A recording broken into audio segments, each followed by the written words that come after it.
নেওয়ার পর থেকে এই যে এতগুলো মাস ইউনূসে কি মোহভঙ্গ বাংলাদেশের রাজনৈতিক দলগুলিরও? ক্রমেই বাংলাদেশের জোরালো ইউনূস বিরোধী হাওয়া।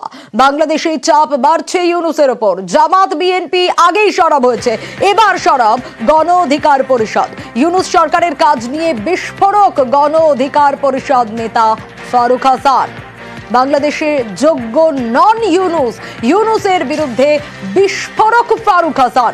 গণ অধিকার পরিষদের নেতা তিনি। বিচার বিভাগের স্বাধীনতা খর্বের অভিযোগ, ন্যায় বিচার পাচ্ছেন না বাংলাদেশি। ইউনূসে আশাহত তারা।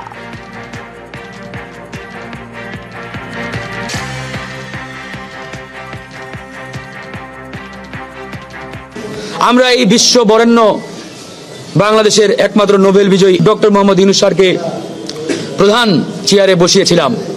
আমাদের আশা ছিল তিনি ন্যায় বিচার প্রতিষ্ঠা করবেন, তার মাধ্যমে বিচার বিভাগ স্বাধীন হবে, বাংলাদেশের মানুষ ন্যায় বিচার পাবে, এটাই ছিল আমাদের প্রত্যাশা। কিন্তু তিনি চেয়ারে বসার পরেও আমরা যে ধরনের ঘটনাগুলো দেখতে পাচ্ছি, আসলে আমাদের বলতে এখন আমরা বাধ্য হচ্ছি, doctor Mohammad Yunus sir, you are not fit for Bangladesh. Awami Yunus ফারাক নেই গণ অধিকার পরিষদের নিশানায় ইউনূসকে কড়া আক্রমণ ফারুক হাসানের। আওয়ামী লীগ ও ইউনূস সরকারের তফাৎ নেই, তদারকি সরকারকে তোপ ফারুক হাসানের। গণ অধিকার পরিষদ নেতা তিনি। সরকারের আইন শৃঙ্খলা বাহিনীর যে নীরবতা এবং তাদের যে নানামুখী ষড়যন্ত্রের গন্ধ আমরা বিগত কয়েকদিন ধরে দেখতে পাচ্ছি, তাহলে আজকে আমরা বলতে বাধ্য হচ্ছি যে আওয়ামী লীগের যে কালচার, আওয়ামী লীগের যে সংস্কৃতি ছিল, আর বর্তমান এই ডক্টর মোহাম্মদ ইউনূসের সরকারের আমলের এই যে কালচার সংস্কৃতির মধ্যে তফাৎটা কোথায়? নাম না করে ইউনূসকে হুঁশিয়ারি ফারুকের।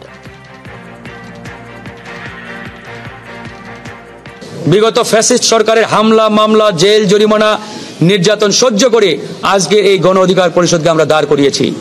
সুতরাং গণ অধিকার পরিষদের দিকে কেউ যদি চোখে চোখ রেখে কথা বলতে চাই, চোখ রাঙিয়ে কথা বলতে চাই, আমরা মাথা নিচু করে কথা বলবো না। প্রয়োজনে গণ অধিকার পরিষদের নেতাকর্মী তার সেই চোখ রাঙানো চোখ উপরে ফেলতেও দ্বিধাবোধ করবে না।